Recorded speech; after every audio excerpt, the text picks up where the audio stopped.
My name is Ashley Whitaker and I'm President of Global Sales here at FundCount. So welcome to today's webinar on future-proofing your family office. Or let's put it another way, where is your money? So history is always bound to repeat itself, but in different ways. And in recent years, that historic norm hasn't changed. And we've seen some major financial crises continuing to occur.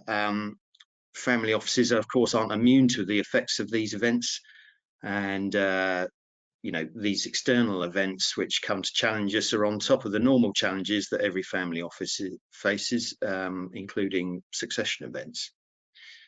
Over the last year or so in particular, it's been inflation that has been the main driver of pressure on asset managers and family offices as they reconsider their investment strategies in pursuit of NAV protection and growth. Under these conditions, changing investment strategies and redistributing assets quickly is obviously a critical need. But our experience in terms of how family offices can interact with us suggests that they've struggled to do this.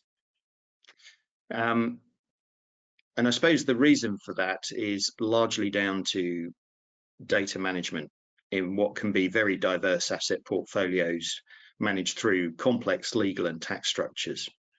Decisions obviously require data, and if it takes weeks and months to collect, reconcile and consolidate asset data, then that's an issue. If you don't know where your money is at the touch of a button, you're not able to stay ahead of the curve in terms of the next crisis. And your strategic goal of protecting or growing your wealth is obviously then at the mercy of events. So to put that another way, money is the measure of your strategic goals, but the real currency that determines the amount of money you have is actually data. And if you don't have the data, then you don't really own your wealth and you don't own your money. We're going to explore that as a theme as we go through this webinar. So your store of data, in our view, is essentially the source of your wealth. The value of your money is determined by the speed with which you can access that data and how you can manipulate that data.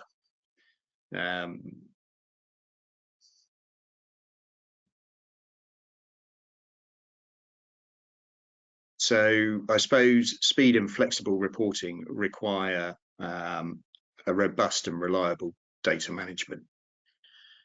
So we looked at this and we did so in conjunction with Family Wealth Report. And it was in the wake of COVID that we did our original market research.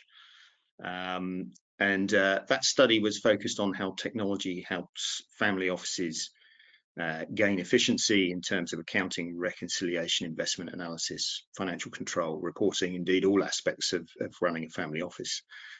We revisited this report in 2022. We redid the research, and it's interesting to see how things have changed over the last 3 or so years. And you'll receive this report at the end of the webinar, but I'm just going to highlight some of the key findings that came about or came out of that report. So a measure of speed of response in data manipulation or reporting, if you like, is how embedded manual processes are within the family office operating structure. And as you can see here, a staggering 42% of processes within family offices remain manual in nature.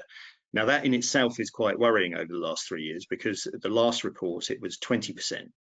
So that has more than doubled in the space of 3 years. And that demonstrates a real risk to data management in data environments which can be quite complex because of the legal structures that are in place. And obviously, you can see there that the average family office has more than 26 entities involved. I suppose of even greater concern is the fact that nearly a third of family offices are not able to utilise their primary accounting or investment systems to deliver reporting directly. So this need for data manipulation outside of the systems inevitably risks data degradation, errors and delays. And those factors will directly impact wealth protection and growth strategies. So data management issues, I suppose, are being fed by that continuing diversification of assets within family offices.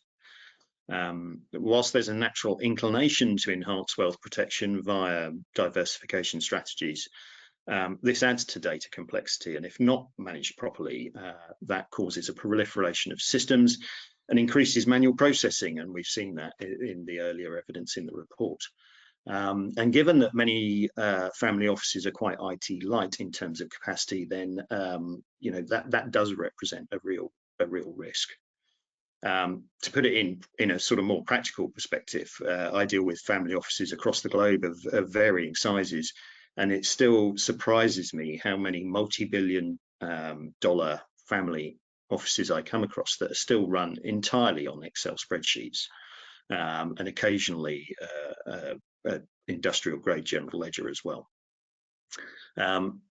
Clearly, given the increase in manual processes in recent years, IT infrastructure is simply not keeping pace with asset diversification. So we asked respondents to pick from a range of potential issues and to tell us which they felt were the most important, the three most important to them, and then obviously you see here the frequency with which those responses occurred. And in one shape or form or another, it's the keys are the single source of truth and swiftly accessing data. Whichever way you express it, it's about data management and the efficiency and effectiveness that brings to a family office. Interestingly, given how cost sensitive family offices are, the increased cost of expanding those manual processes that we saw earlier in the report is not seen as a weakness.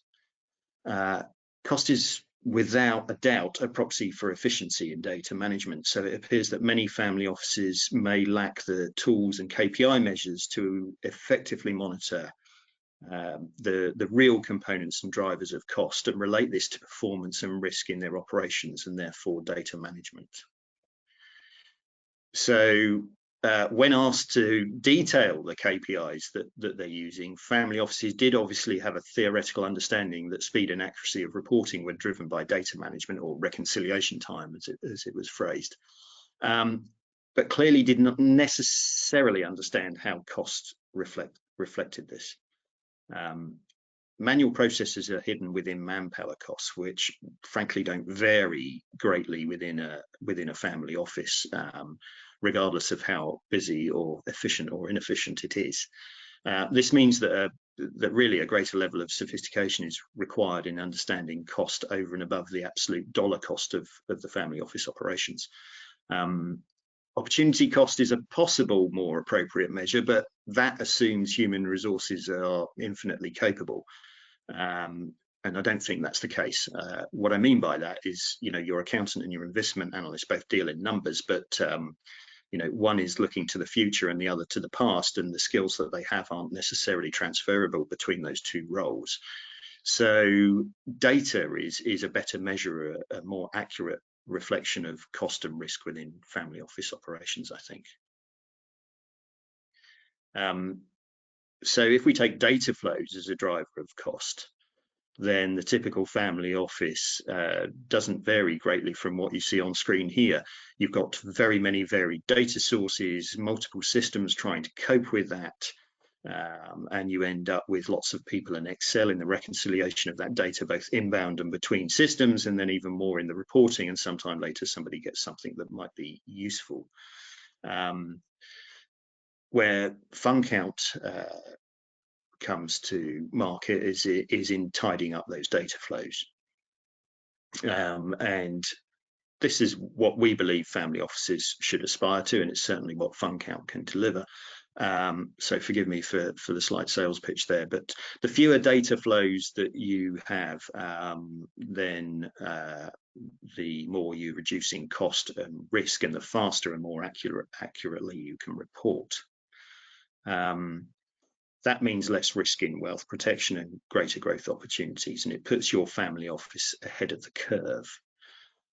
If you want to think of it in another way, your family office sits in the middle of a wheel of data, both inbound and outbound, that's rotating. So like a mouse, you have to run to stay upright and not go head over heels. But unlike a mouse, your efforts don't give you control of how quickly the wheel rotates. External events are guiding that. So you have to control those inputs and those external events to manage your own exertions. In the family office world, that means managing the data flows. And the more automated and unified the system you use to do that, the more control you have over your operations. So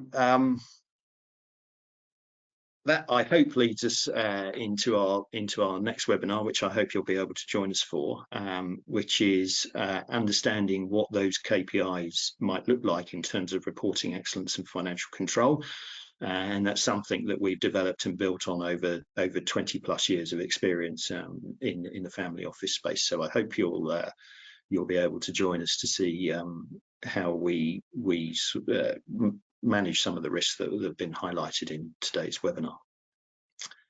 So thank you very much for your time today, and